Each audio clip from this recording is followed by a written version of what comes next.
Welcome to our channel. ஆசிரியர்கள் தகுதி தேர்வு, டிஎன்டிஇடி ஆசிரியர்கள் சிறப்பு தகுதி தேர்வு பற்றிய அறிவிப்புகளையும் அது சார்ந்த விண்ணப்பங்களையும், விண்ணப்பம் பூர்த்தி செய்யக்கூடிய ஆவணங்களையும், ஆசிரியர்கள் யாரெல்லாம் தகுதி உடையவர்கள், யாரெல்லாம் 2026ஆம் ஆண்டு தேர்வு எழுத வேண்டும் அப்படின்ற தகவல் கொடுத்துட்ருக்கோம். இன்றைய தினம் அது பார்த்தீங்கன்னா டிஎல்இடி படித்த அரசு பள்ளி ஆசிரியராக முக்கிய அறிவிப்பு. டிஎல்எட் முடித்தவங்க பார்த்தீங்கன்னா பேப்பர் 1 எழுதுவதற்கான வாய்ப்புகள், டெட் எக்ஸாம் பார்த்தீங்கன்னா பேப்பர் 1 எழுதுவதற்கு வாய்ப்பு வழங்கப்பட்டது. அதன் அடிப்படையில் பார்த்தீங்கன்னா டிஎல்எட் படித்து அரசு பள்ளி ஆசிரியராக வாய்ப்பு கிடைப்பதற்கு கடைசி வாய்ப்பாகவும் ஒரு அரிய வாய்ப்பாகவும் கருதப்படுகிறது. அது சார்ந்த முக்கிய அறிவிப்பு வெளியிடப்பட்டிருக்கு. இதன் மூலமாக டிஎல்எட் படித்து முடித்த ஆசிரியர்கள் யாரெல்லாம் இந்த வாய்ப்பினை அரசு பள்ளியில் ஆசிரியராக பணிபுரிய வாய்ப்புகள் வழங்கப்பட்டுள்ளது, யாரெல்லாம் இவற்றை எவ்வாறு பயன்படுத்த வேண்டும் அப்படின்றத கண்டிப்பாக தெரிஞ்சுக்குவோம். ஆசிரியர் பயிற்சியில் சேர விரும்பும் தேர்வர்களுக்கு முக்கிய அறிவிப்பு வெளியிடப்பட்டுள்ளது. அது தொடர்பாக பள்ளிகளுக்கு இடைநிலை ஆசிரியர் தேர்வு செய்யப்படுகின்றனர்.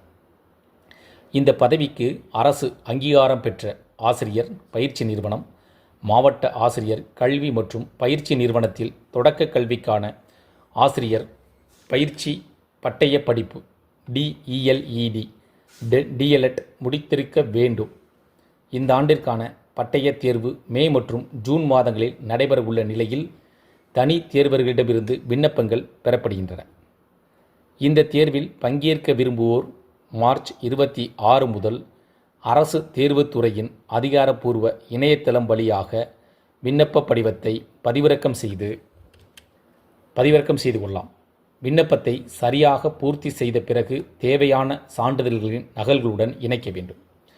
அதனைத் தொடர்ந்து தேர்வர்கள் தங்களது மாவட்டத்தில் உள்ள ஆசிரியர் கல்வி மற்றும் பயிற்சி நிறுவனத்திற்கு நேரில் சென்று நியமிக்கப்பட்ட தேர்வு கட்டணத்தை செலுத்தி ஏப்ரல் மாதம் 3ஆம் தேதிக்குள் விண்ணப்பத்தை சமர்ப்பிக்க வேண்டும் என அறிவுறுத்தப்பட்டுள்ளது. குறிப்பிட்ட தேதிக்குள் விண்ணப்பிக்க முடியாதவர்களுக்கு ஏப்ரல் 6 மற்றும் ஏப்ரல் 7ஆம் தேதி சிறப்பு அனுமதி வழங்கப்பட்டுள்ளது. இந்த வாய்ப்பை பயன்படுத்த விரும்புவோர் கூடுதலாக 1000 ரூபாய் செலுத்த வேண்டும். மேலும் விண்ணப்பங்களை தபால் மூலம் அனுப்புவதற்கு அனுமதி இல்லை என்றும், நேரில் வழங்கப்படும் விண்ணப்பங்களே ஏற்றுக்கொள்ளப்படும் என்றும் தேர்வுத்துறை தெளிவுபடுத்தியுள்ளது.